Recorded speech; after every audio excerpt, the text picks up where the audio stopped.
One of this year's biggest game releases was supposed to be Cyberpunk 2077. This was a massive AAA release. It even had Keanu Reeves in the television ads. Then Sony pulled the title from their PlayStation store. So what went wrong and why did all this happen? Let's think about this from a software engineering perspective.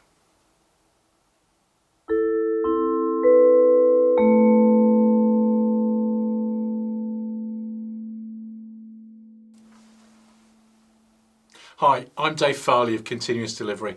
Welcome to my channel where we discuss ideas about software development and software engineering.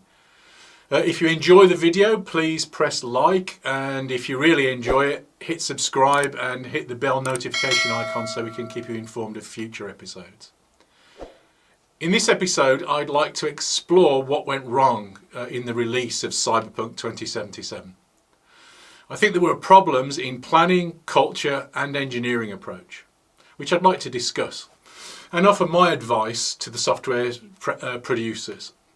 None of this is because I am a great gamer, but rather because this is just an unusually visible version of a pretty common way of failing with software. And it's a great example of that really difficult interaction between poor business decision making and poor engineering practice.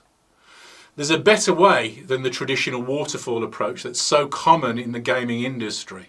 I believe that taking a more rational engineering approach can address these problems. Cyberpunk 2077 is a big release from the games company called CD Projekt Red Studio. CD Projekt Red is a successful independent games company with a largely good reputation within the games industry and with gamers. They've released a series of very successful titles over the years, but this time things didn't go too well. Let's quickly recap what actually happened. Cyberpunk 2077 was a multi-platform release. It was targeted at release for PC, Xbox One, PlayStation 4 and Stadia, the Google streaming version. It also was advertised as plays great on Xbox Series X and PS5. On release, there were lots of problems. The main trouble was with the consoles. There were so many complaints of bugs and crashes that eventually Sony removed the game from the PlayStation platform. This is a first, this kind of withdrawal after release. Microsoft are still selling the game as of today, but are offering full refunds to anybody that's not happy with the product. CD Projekt Red's share price dropped 20% in a day. Actually, it's worse than that. Their share price has dropped over 45% in the last couple of weeks. I'd say that this is a failure of software engineering, but as is so often the case, that also means it's a failure in business terms. These things are not separate. For anyone that's been here before, you can probably guess at some of the things that I want to talk about. How could the ideas of continuous delivery have helped to avoid this disaster? There were some warning signs along the way, before the release. Here's a quote from a popular gaming website. Cyberpunk 2077 is one of the most highly anticipated video games of the past decade. It's already been delayed 3 times. Employees at CD Projekt Red, the Polish studio behind the game, have reportedly been required to work long hours, including 6-day weeks, for more than a year. The practice is called crunch in the video games industry and is sadly all too common. The games industry is not widely seen as progressive in terms of software engineering practice. And while from their comments on their website, CD Projekt Red clearly aim to value their development teams, this is kind of working against the old school culture that is so prevalent in their industry. So it's starting from a pretty low base. The other thing that happened, remember the comment, plays great on Xbox Series X and PS5? Well, it did on the whole, but these are the brand new versions of these consoles. What it didn't do was play great on Xbox One and PS4, which is where the current market is. CD Projekt Red prided themselves on taking a positive approach to their work. Our team is our greatest asset, they say on their website. We're always on the lookout for new solutions that can enhance our teamwork. We employ people who are passionate about video games and about delivering top quality products and services. Finally, there are a couple of job adverts from the CD Projekt website. I'm not going to read all of these out, but take it from me that while it does mention fancy coffee and 7 different types of milk, it doesn't once mention testing. It also doesn't mention the quality of the software being produced, other than perhaps indirectly in terms of following requirements and the importance of skills in debugging for an applicant. If you value the skills of debugging over skills in testing, you are looking in the wrong place. I think that even looking from the outside, with no more evidence than I have shown you so far, it's obvious that CD Projekt Red isn't actually practicing continuous delivery. I don't know what CD in their name means, but it's not continuous delivery. I don't know what their testing approach is either. But my guess is that there's no CI, there's no CD, and if there are automated tests, they are treated as an afterthought and not as part of an engineering approach to engineering the game. Let's look at this from another perspective though, the perspective of planning and marketing a release. If you're releasing a big product of any kind, like a AAA game, you want to make a splash. There are lots of stuff that you need to have in place in order to support that release. And so there's an awful lot of pre-planning in advance, not least in this case hiring Keanu Reeves to do the adverts. So how do you maximise your chances of success? Well, there are really only 3 options, and one of them is kind of stupid and doesn't work.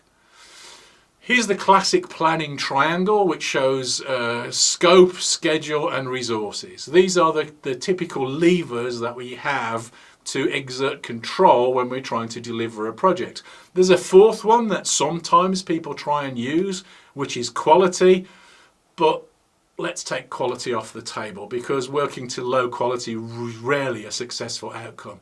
And anyway, it seems that that's what CD Projekt Red have already tried once. Well, resources too is a rather problematic lever. As Fred Brooks famously said, you can't make a baby in a month with 9 women. There is a hard limit to how scalable most problems are, and the limit in software teams is pretty severe. Teams of 5 people and fewer are nearly 4 times as productive as teams of 20 people and more. Typically in the games industry, teams are extremely large. There's a reference to the data behind that assertion in the description if you're interested in following it up. Oh, and small teams also produce higher quality software too. That's in the link as well. So that leaves only really time and scope as useful levers that can really enhance our ability to deliver a project. It's pretty obvious that CD Projekt Red was trying to fix both time and scope at the same time. While with teams crunching for over a year, after only a week or 2, people will be burned out and working less effectively. Anybody that's tried working that hard for that long knows what I'm talking about. I think that the Cyberpunk 2077 adventure shows all of the signs of a team that fix both time and scope. You can't rationally fix both. That assumes that you can make a perfect plan. If you're going to fix both time and scope, your plan must be perfect. So what would a perfect plan look like?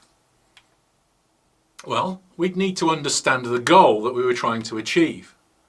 And we'd need to know all of the steps to achieve that goal. We'd need to know how long each step's going to take.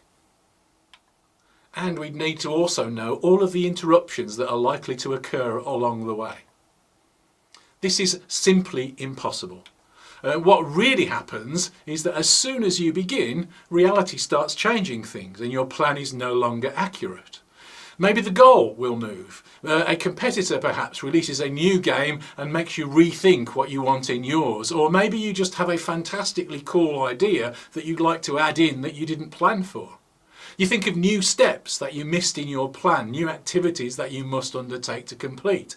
And the steps that you did think of take longer than you expected. Nearly always they take longer. This is one of those odd aspects of human behaviour, which is not at all rational. We always know that whatever it is that we're going to do is going to take longer than we expected. On average, at the beginning of a project, it's going to take you 4 times longer than you estimate to complete. Maybe if we plan really, really hard, we might be able to get that error down to only 2 times instead of 4 times. But the commercial pressures on us will nearly always make us plan for 1 time, even if we know that it's going to take 2. This is just dumb, but it's the way that mostly we do planning. Then there are all of those unexpected, unplanned for interruptions. Maybe there are bugs in last year's game and we have to go off and fix those bugs and it takes time out of our development.